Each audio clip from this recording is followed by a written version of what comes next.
안녕하세요. 저는 스페인 바르셀로나에 있는 개혁장로교회 목사 전인식입니다. 우리는 지금 교리 공부를 하고 있습니다. 개혁장로교회, 즉 개혁신앙은 무엇을 믿고 있는가, 무엇을 믿는가. 오늘 그 29번째 성삼위 하나님의 7번째 이야기를 지금 하고 있습니다. 우리는 지난 시간 그리스도인이라고 하는 것의 아름다움에 대하여서 공부했고, 오늘은 그것을 계속해서 시작하겠습니다.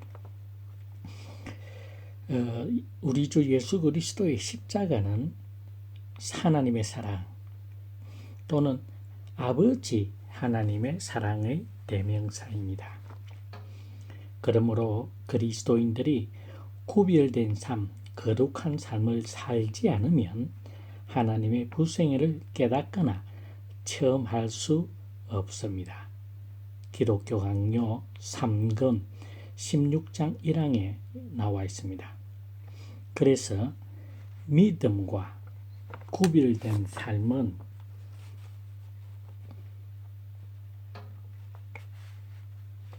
불가분의 관계가 있습니다. 믿음의 삶이 따로 있고 또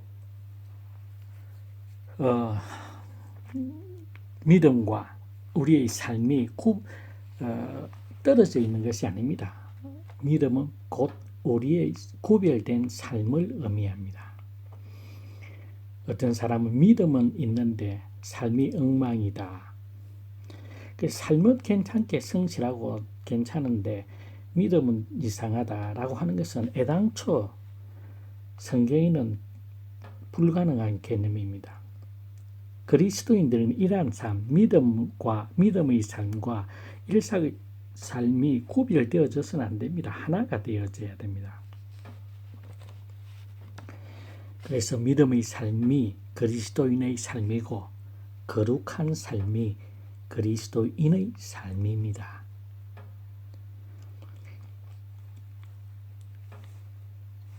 자, 이거를 우리가 가장 잘 알 수 있는 그것은 헬라어에서 안다라고 하는 말은 단어는 야다입니다.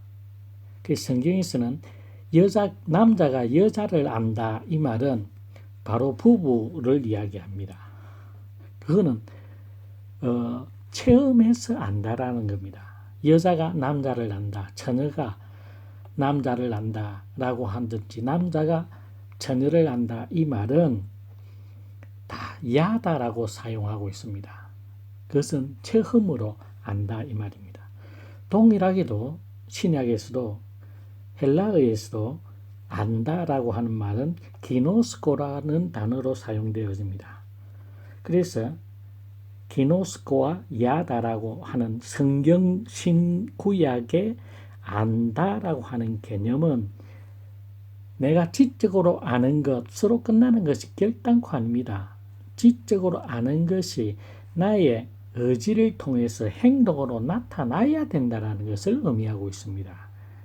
즉 우리나라 옛말에 지행합일이라고 하는 단어가 있습니다. 아는 것과 행하는 것이 일치해야 된다. 즉 성경에서 구약이든 신약이든 하나님을 알아라, 하나님을 알고 라고 하는 단어는 하나님을 체험해서 안다라는 겁니다. 하나님을 우리는 지식적으로 이성적으로 알 수가 없습니다. 그래서 그 야다나 기오스코라는 단어를 사용했을 때 그 안다라고 하는 말의 뜻은 하나님을 알아라 이 말은 하나님을 체험해서 알아라 이 말입니다. 그래서 말만 번지르한 삶은 그리스도인의 삶이 아닙니다. 우리 주님 이 땅에 계실 때 가장 질책한 삶이 외식하는 삶입니다. 서기관들과 바리새인들에게 회칠한 무덤이라고 이야기했습니다. 즉 관 안에 육신이 썩어서 구더기가 벌벌한데 그 관 바깥은 회칠한 상하지 않도록 잘 보관이 잘 돼 있는, 보기에 그런대로 괜찮은 관처럼 이 말입니다. 외식한다라는 말이 그 말입니다. 그러니까 믿음의 삶과 믿음과 일상의 삶이 일치해야 됩니다. 일치하기를 애쓰고 노력해야 됩니다. 그래서 바울은 내 몸을 쳐 말씀에 복종케 한다고 이야기했습니다. 그래서 우리의 잘못된 습관 같은 것은 우리가 믿음으로써 분명히 고칠 수가 있습니다. 그러나 성품 자체는 우리가 고칠 수가 없습니다. 그러나 그렇지만은 우리가 그 성품을 잘 활용을 하게 되면 하나님의 말씀에 복종하려고 애쓰고 노력하고 또 기도하면서 그러한 성령의 능력을 우리는 힘입어서 그 모든 문제들이 점점 작게 만들 수가 있습니다. 전체적으로 이러한 삶들을 우리는 성화의 삶이다 라고 이야기합니다. 제가 한국에 있을 80년대의 유행어가 하나가 기억이 납니다. 목사는 입만천국에 가고 성도들은 기만천국에 간다. 우스갯소리로 들릴 수도 있습니다만 이것은 우스갯소리로 들린다고 한다면 뭔가 잘못된 겁니다. 가슴을 치고 회개해야 될 말입니다. 목사들이 말하는 대로만 살면 됩니다. 성도들은 들은 대로만 살면 됩니다. 그런데 그것이 설교 강단에서 듣고 예배당에서만 듣고 그로서 우리의 일상의 삶으로 연결되어지지 아니하는 삶, 그 삶은 어떠한 삶이냐 하면 무당의 삶입니다. 무당들은 1년에 한 번 동제를 지낼 때 그 동네의 모든 어른들이 다 그 사람이 하라는 대로 합니다. 길면 15일입니다. 보름 동안 하는데 그 동제 지내는 그 자리에서는 무당이 최고입니다. 그러나 동제가 끝나면 1년 동안 무당을 찾는 사람은 없습니다. 그래서 당집이라고 하는 것은 항상 동네에 살지 않습니다. 동네에서 저 떨어진 곳에 당집이라는 곳이 있습니다. 그것처럼 지금 여기에서의 신앙, 교회 안에서만 설교 들을 때만 나는 그리스도인이다. 그거는 그리스도인이 아닙니다. 무당, 지금 여기에서의 신앙. 그래서 장소, 아니면 동제를 지내는 하는 그 장소만 그들에게는 그 기간 동안만. 그러나 그리스도인들의 믿음은 그런 믿음 아닙니다. 우리 일상의 삶 속에서 드러나고 나타나게 되어야 됩니다.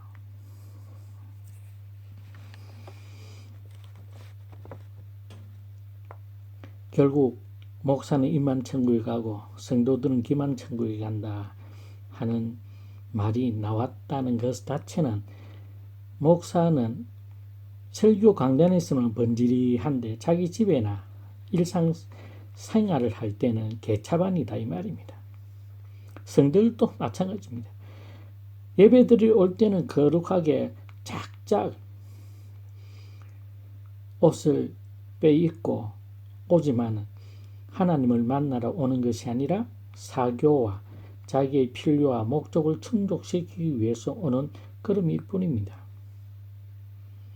그래서 그 자리에서 듣는 것은 귀한 말을 잘 많이 듣지만 성전문으로 나서는 그 순간 일주일 동안 안녕입니다. 하나님의 말씀을 묵상하지도 않습니다. 아마 지난주 설교 제목이 무엇이 있는지를 물어본다고 한다면 기억할 수 있는 사람이 과연 몇 명이나 몇십 프로나 될까요? 한번 기억할까요? 참 요즘은 어떻게 바뀌었는지는 잘 모르겠습니다만 저는 80년대까지만 한국에 살아서 88년도에 스페인을 왔기 때문에 그 이유는 잘 모르겠습니다만 신앙의 질이 더 좋아졌다고 해도 될까요? 모르겠습니다. 그건 아닌 것 같습니다.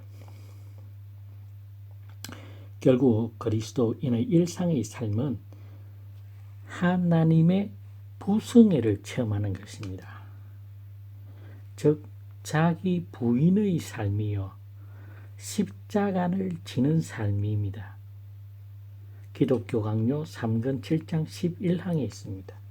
또한 회개의 삶입니다. 기독교 강요 3장 7장 7항에 있습니다. 자, 근데 오늘 우리의 삶을 한번 보시기 바랍니다. 기독교 교육의 본질이 뭘까요? 잘 하는 걸까요? 아닙니다. 기독교 교육의 목적은 선함입니다. 인간이 선해지는 것입니다. 근데 우리는 선함이라보다는 착함보다는 잘함이 지금 목적이 되어 있어요. 세상의 모든 교육은 잘함입니다. 그러나 기독교의 교육은 착함입니다. 목적이. 그런데 오늘날 교회에 착함이 교육을 시킵니까? 공부는 좀 잘 못해도 착한 아이, 착한 사람, 자기의 삶을 최선을 다해서 사는 삶이 아니라 욕심, 즉 자아 성취의 삶을 삽니다. 공부 열심히 하는 아이들, 왜 공부하나? 좋은 대학 가기 위해서. 좋은 대학 가기 위해서 좋은 데 결혼해서 잘 먹고 잘 살기 위해서. 그건 세상적 삶과 뭐가 다르죠?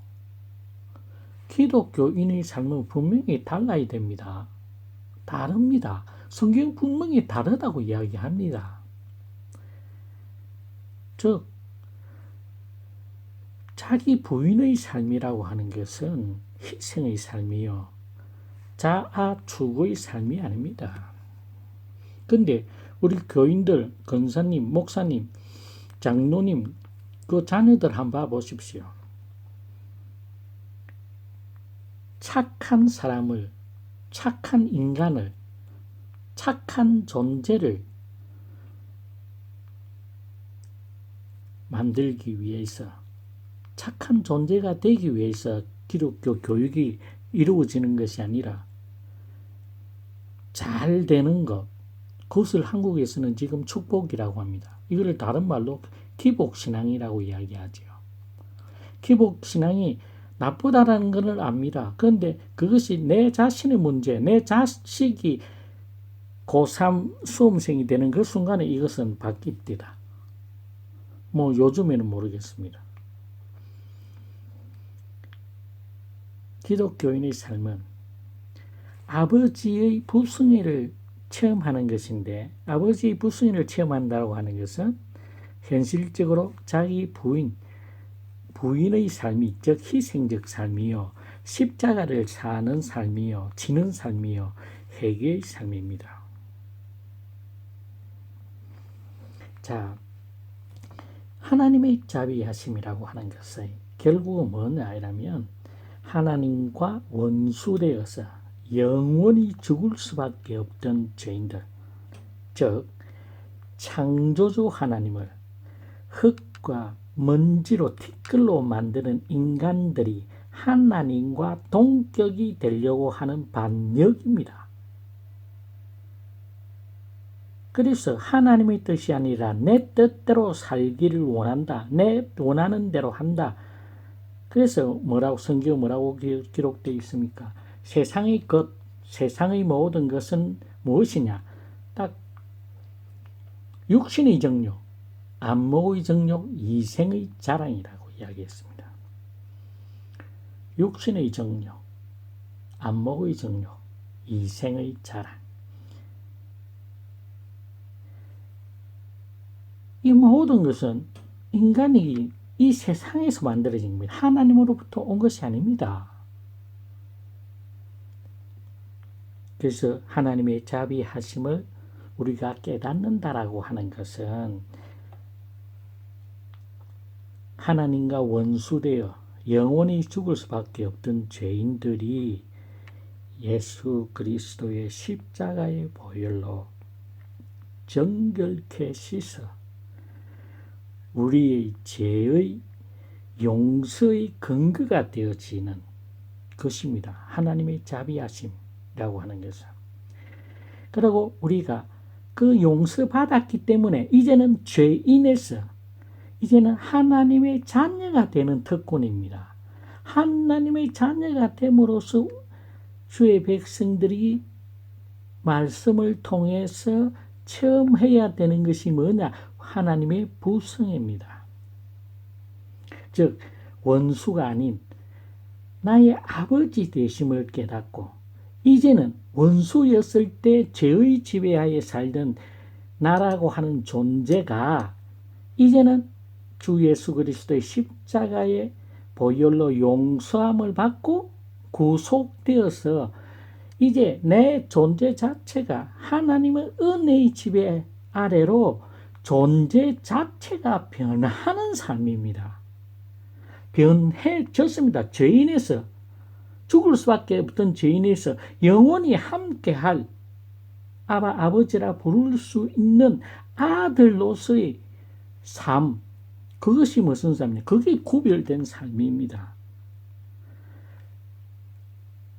구별된 삶을 살아가면서도 이 땅에서 육신의 한계, 우리 인간의 한계로 인하여서 우리는 회개의 삶과 경건한 삶, 희생의 삶을 살아가려고 애쓰고 노력하고 이러한 구별된 삶과 회개의 삶과 경건한 삶과 희생의 삶은 육신의 노력으로 되어지는 것이 아닙니다. 성령 하나님께서 주시는 능력으로서 말할 수 없는 탄식으로 우리를 위하여서 기도하시는 그 성령 하나님이 주시는 능력으로만 살 수 있는 것.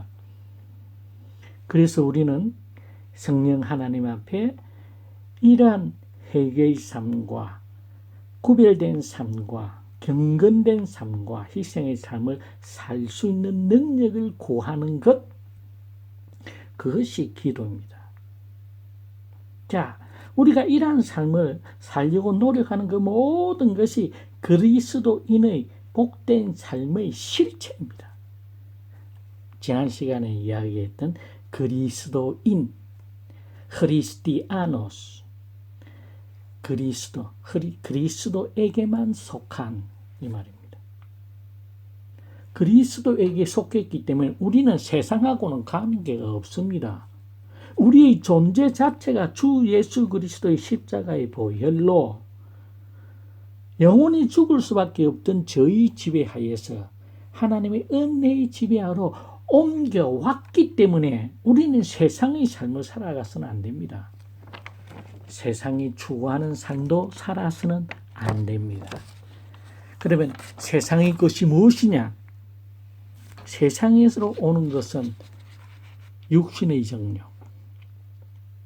안목의 정욕, 이생의 자랑이라고 이야기하고 있습니다. 하나님의 말씀은, 성경은. 여러분들이 이 땅에서 추구하고 싶은 그 모든 욕망,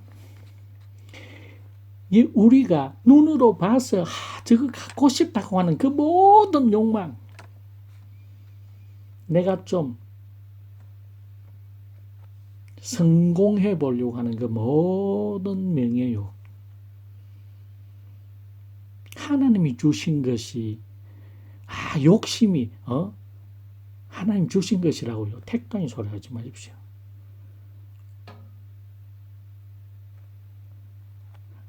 우리가 예수 그리스도 안에 속해 있다. 하늘의 것을 추구해라. 그 말은 땅에 세상에서 오는 것을 추구하면 안 된다 이 말입니다. 그럼 세상의 것이 뭐냐? 딱 세 개로 이야기합니다. 육신의 정욕. 인간이 이 몸을 입고 있는 인간이 세상에서 하고 싶어하는 그 모든 것, 갖고 싶어하는 그 모든 것, 그것이 바로 세상에서 온 것입니다. 교회 안에서 열심히 하는 그 목적이 교회에서 열심히 하고 봉사 충성하는 그 열심히 자기의 이름을 드러내는 것이라고 하면 이생의 자랑입니다.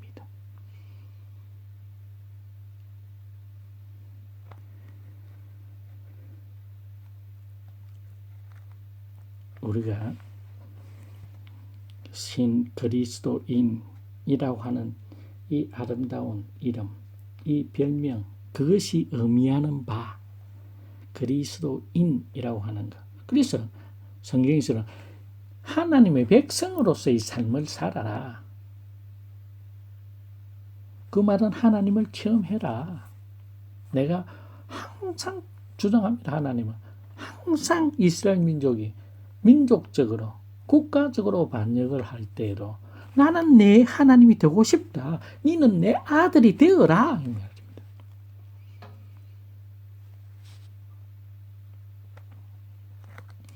우리가 하늘의 것, 그리스도인이라고 하는 이 말은 예수 그리스도에게만 속한 입니다. 예수님에게만 속한. 그래서 예수님이 생각하신 방법대로 생각하고 살아갔던 방식대로 살아가려고 하나님의 말씀을 연구하고 그 말씀을 따라서 성령 하나님 앞에 이러한 삶을 살기 위하여서 나에게 능력이 없습니다. 나는 할 수가 없습니다. 성령 하나님 나에게 능력을 허락하여 주셔서 주님처럼 구별된 삶, 희생하는 삶,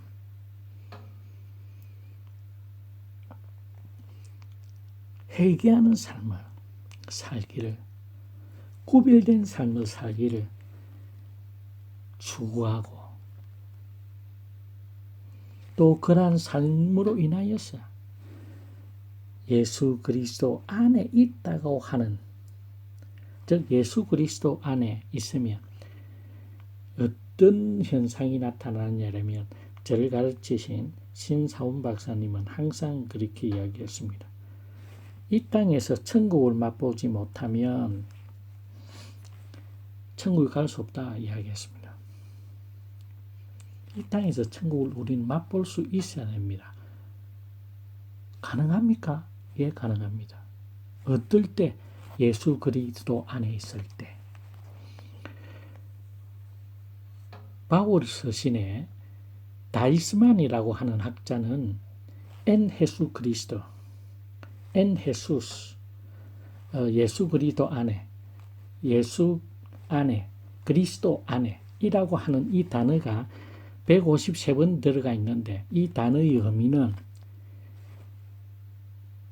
부활하셔서 죽음의 사망의 근세를 깨뜨리고 부활 성천하신 예수님 안에 이 말입니다.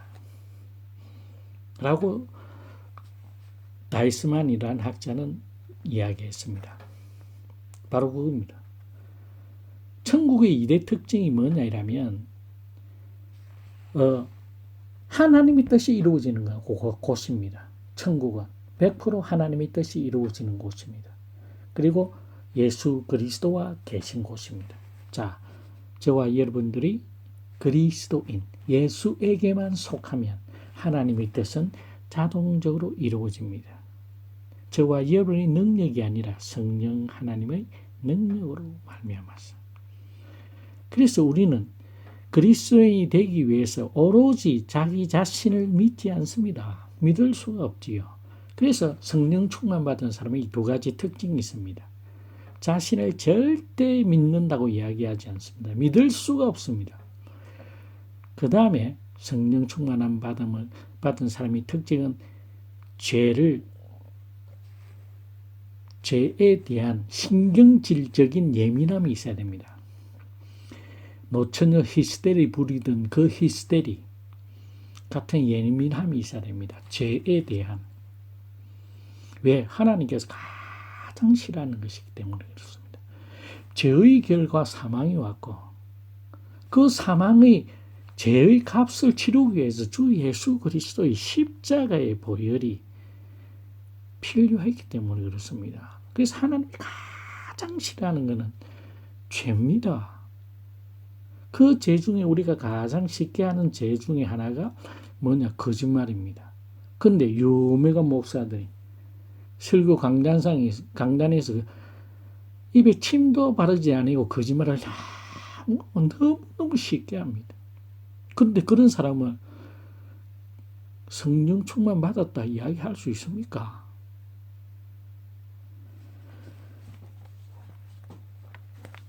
자, 하나님의 자비하심은 다시 말합니다. 죄를 반드시 벌하셔야만 한 하나님의 공의와 밀접한 관계가 있습니다.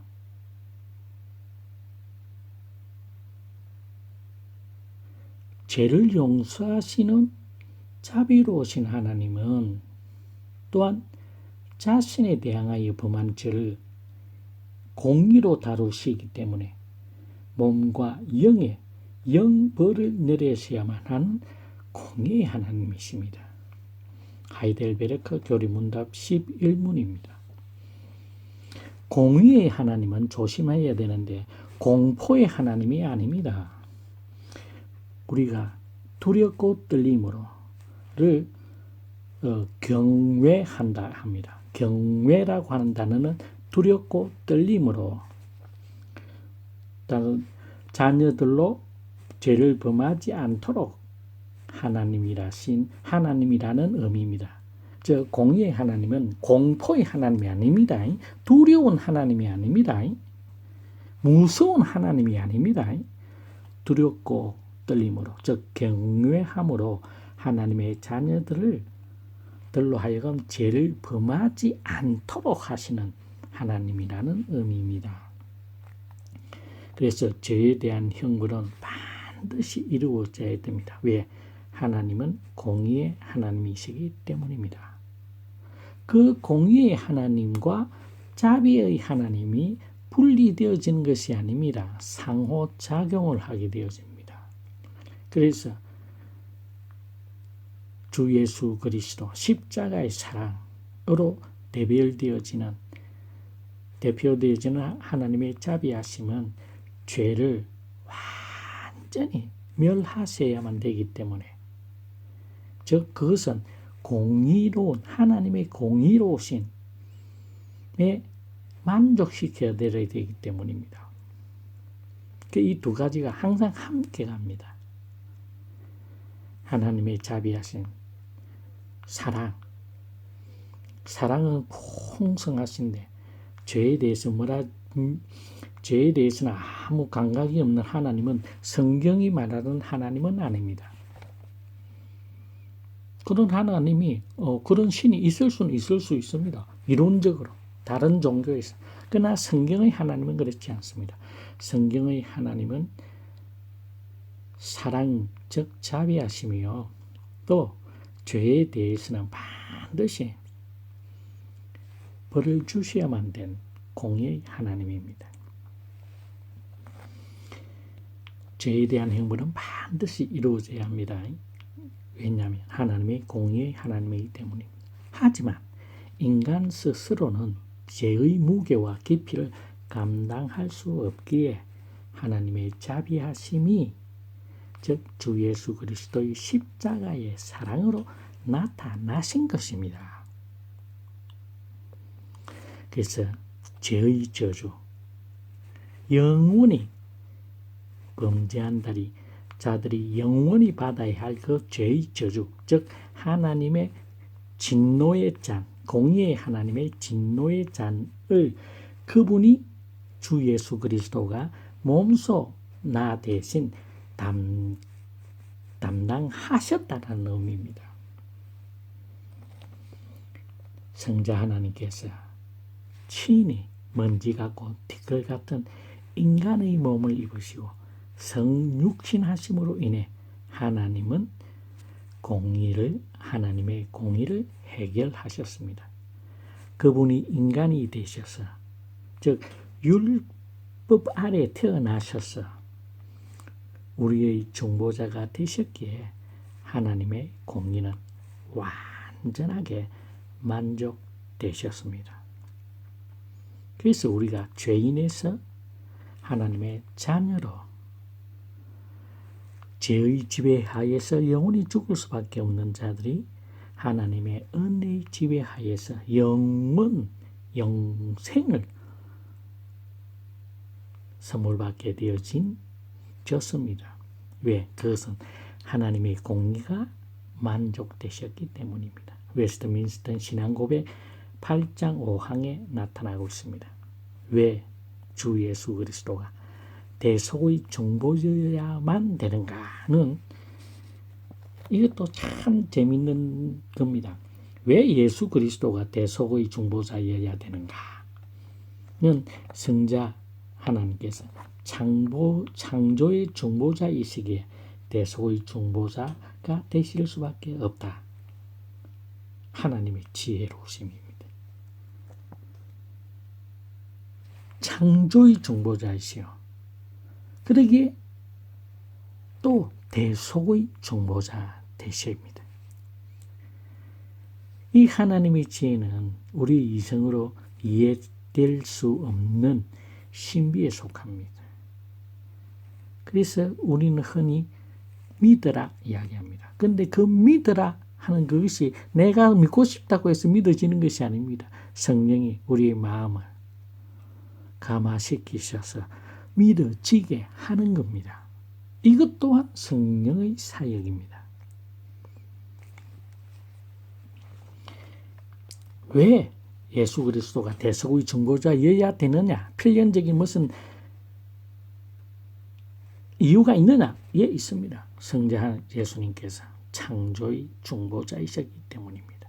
그래서 그 창조의 중보자가 우리 대속의 중보자가 되는 것은 너무나 자연스러운, 즉 하나님의 지혜의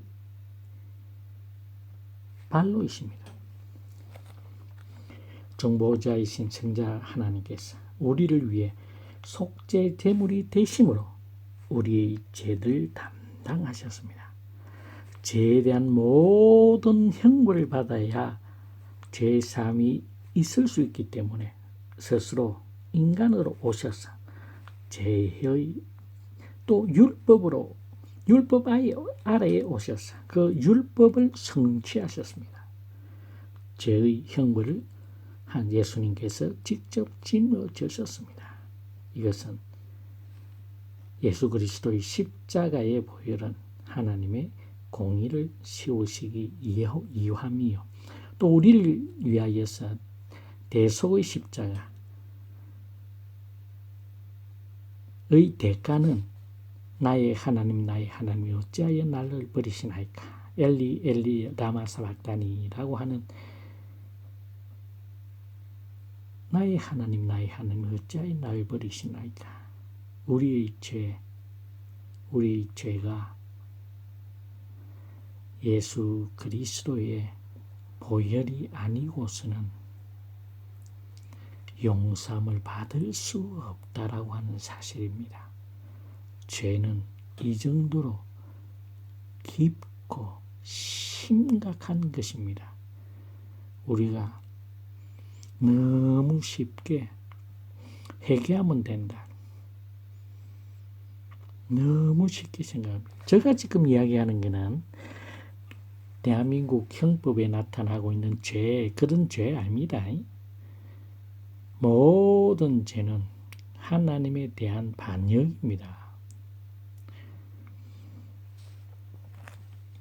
하나님에 대한 죄에 대한 하나님의 공의가 십자가 위에 십자가를 지신 내 주 예수 그리스도의 머리에 하나님의 진노의 잔을 마지막 한 방울 아끼지 아니하시고 쏟아부으시고, 내 주 예수 그리스도는 그 하나님의 공의에 의하여서 진노의 잔을 다 받으시고 마지막 피 한 방울 남기지 아니하시고 나의 죄를 위하여서 다 속죄하셨습니다.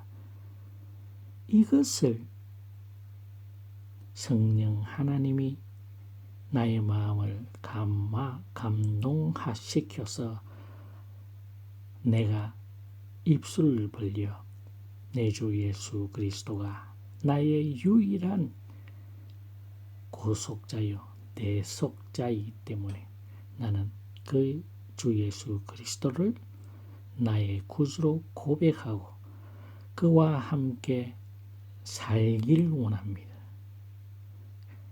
그가 가신 그 길 나도 똑같이 가기를 원합니다. 그가 계신 그 하늘 보좌 우편, 하늘나라에 들어가길 원합니다. 이것이 그리스도인이라고 하는 말의 의미입니다. 주님이 가신 그 길, 나도 갑니다. 주님이 계신 그곳을 향하여 육신의 정욕, 안목의 정욕, 이생의 자랑을 떨쳐버리고 온전히 위의 것을 바라보며 이 땅에서 살아갑니다.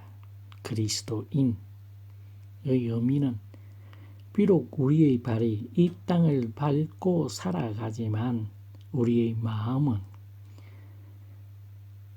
내 주 예수 그리스도가 계신 그곳, 하나님의 온 모든 뜻이 100% 이루어지는 그곳, 내 주 예수 그리스도가 나를 기다리는 그곳을 바라보고 그곳을 향하여 가는 삶, 그것이 그리스도인의 삶입니다.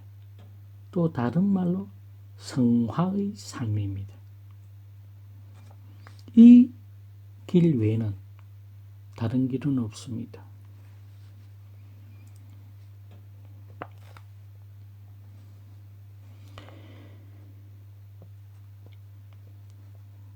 중보자인 예수 그리스도께서 나를 대신하여서 나의 모든 과거, 현재, 미래의 모든 죄를 사하시고 사하신 그 결과 우리의 죄들은 완전하고 깨끗하게 되었습니다.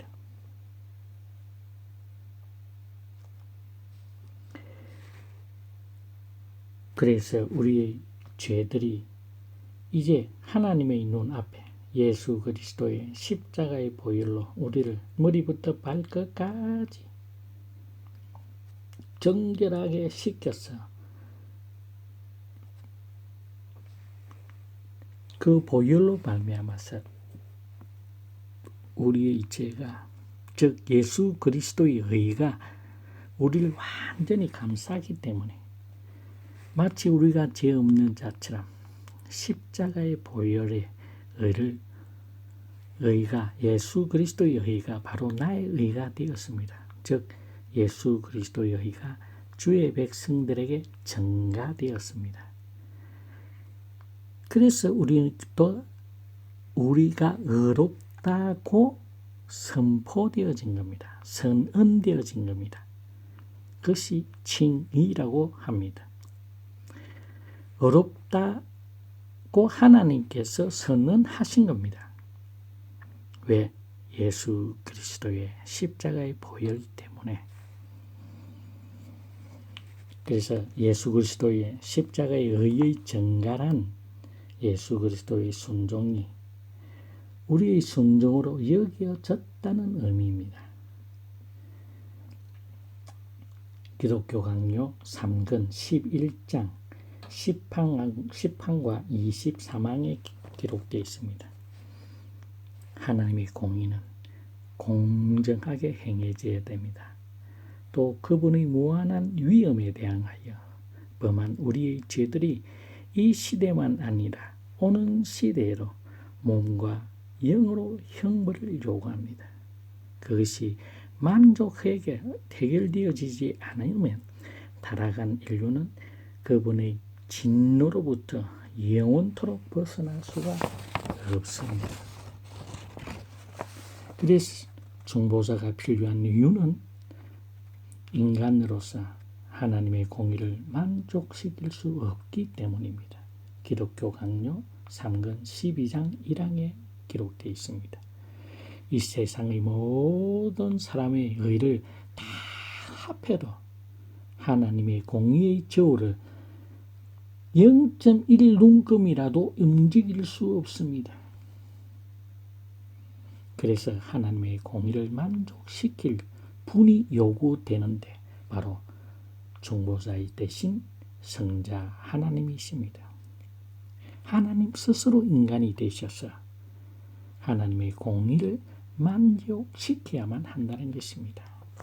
우리를 위해서, 우리를 대신해서 중보자 대신 주 예수 그리스도는 우리의 모든 죄를 친히 담당해야 하고 십자가에서 하나님의 진노의 저주를 받아야만 했습니다.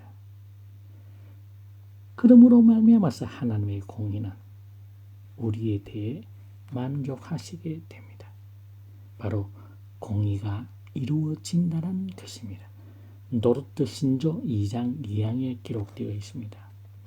이렇게 볼 때 하나님께서 우리의 복수자와 심판자 되심을 이해하게 되어집니다.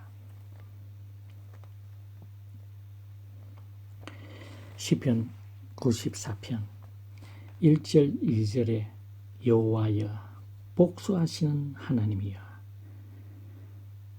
복수하신 하나님이여 빛을 비추소서 세계를 심판하시는 주여 일어나사 교만한 자들에게 마땅한 벌을 주소서. 로마서 13장 4절에 그는 하나님의 사역자가 되어 네게 선을 베푸는 자니라. 그러나 네가 악을 행하거든 두려워하라.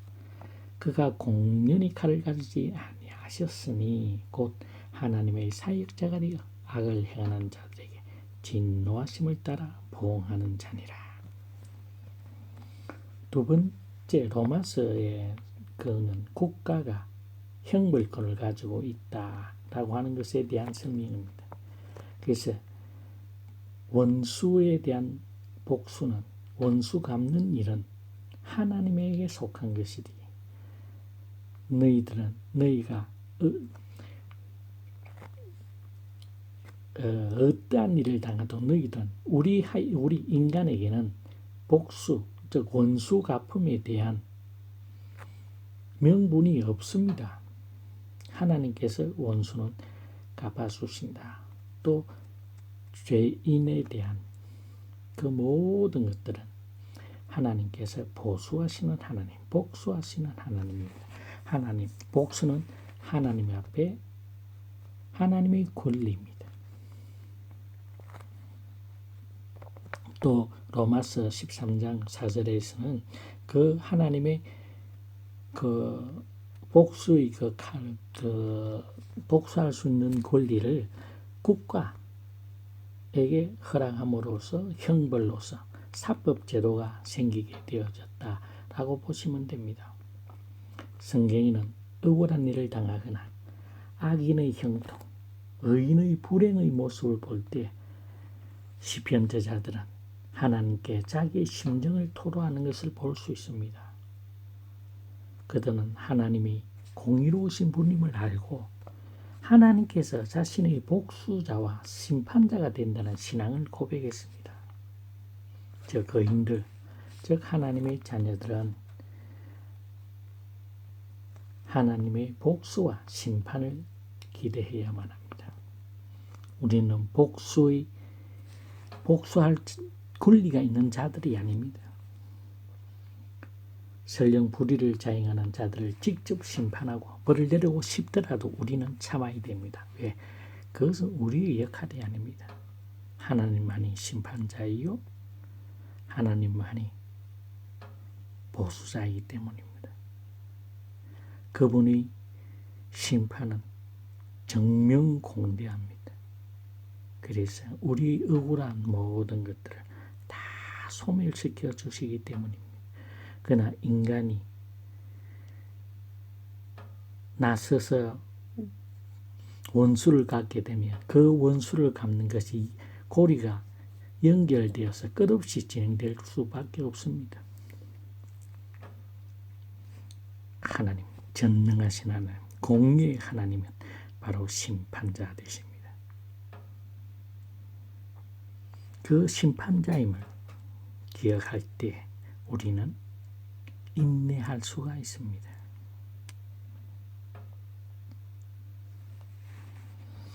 우리의 복수는 이기적이고 편파적일 수 있지만 하나님의 복수는 완전합니다.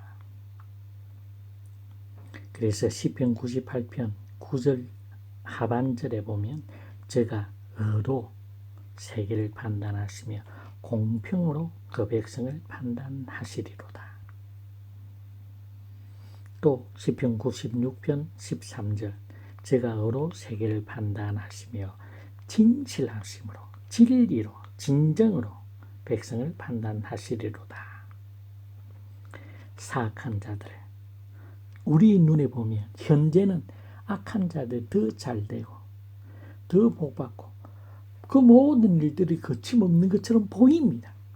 그러나 그들이 마지막 전능하신 하나님, 공의의 하나님 앞에서 심판하실 때에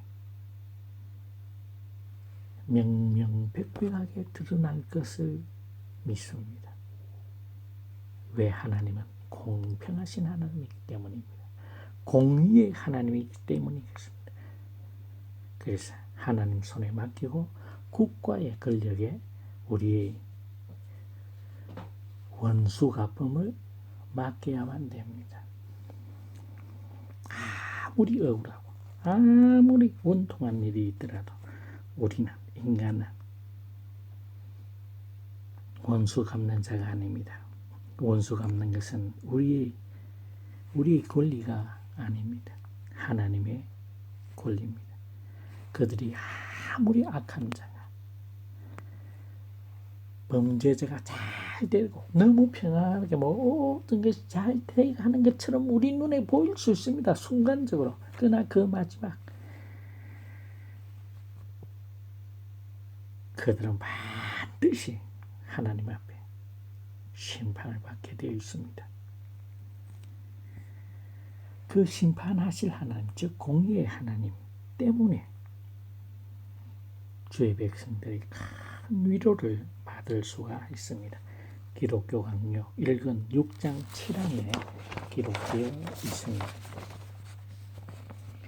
자, 그분이 아버지가 되셔서 완전하게 심판할 것이기 때문에 또 악인들이 그들이 종말에 하나님께서 반드시 심판하실 겁니다. 그래서 우리가 사랑의 하나님을 믿듯이 이 세상은 우리의 세상이 아닙니다. 우리 주 예수 그리스도가 잘못한 거 뭐 있습니까? 그러나 십자가에 못 박히셨습니다.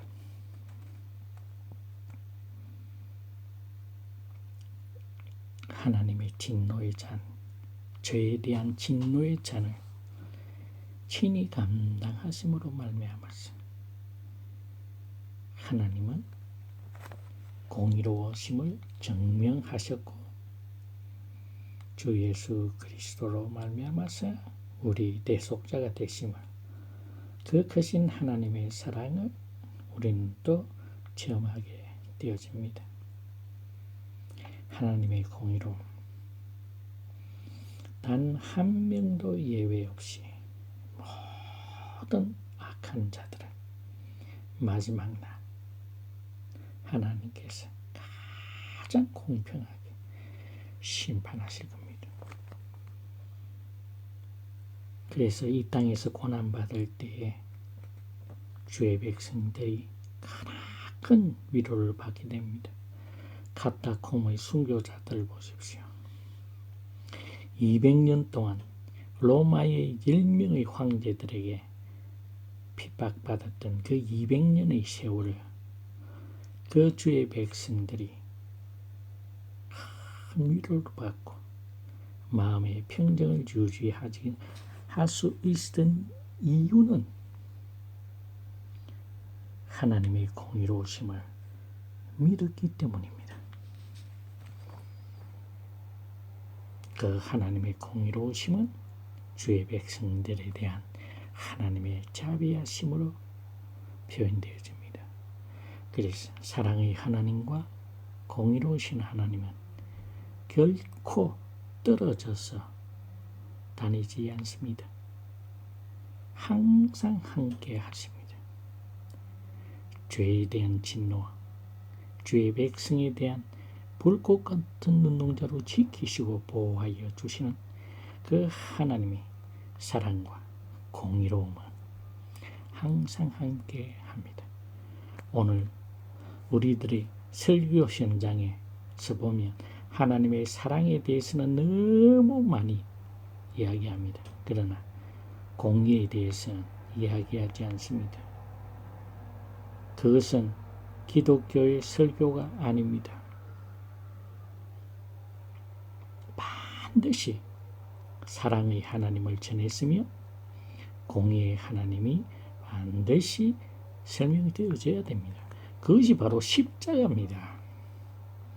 우리 죄를 위하여서 마지막 피 한 방울 아끼지 아니하신 주 예수 그리스도의 십자가의 사랑의 높이와 깊이와 길이와 넓이를 알아라 했습니다. 그 알기 위해서는, 십자가의 사랑을 알기 위해서는 반드시 죄에 대한 하나님의 진노의 잔이 마지막 한 방울 아끼지 아니하고 쏟아부어 졌어야 됩니다. 그래서 우리는 죽을 수밖에 없는 죄의 지배하에서 은혜의 지배하로 우리의 존재 자체가 변화되어지는, 그래서 성경은 뭐라고 이야기합니까? 보라, 이전 것은 지나갔으니 새 것이 되었도다. 우리는 새로운 피조물입니다. 예수 그리스도인은.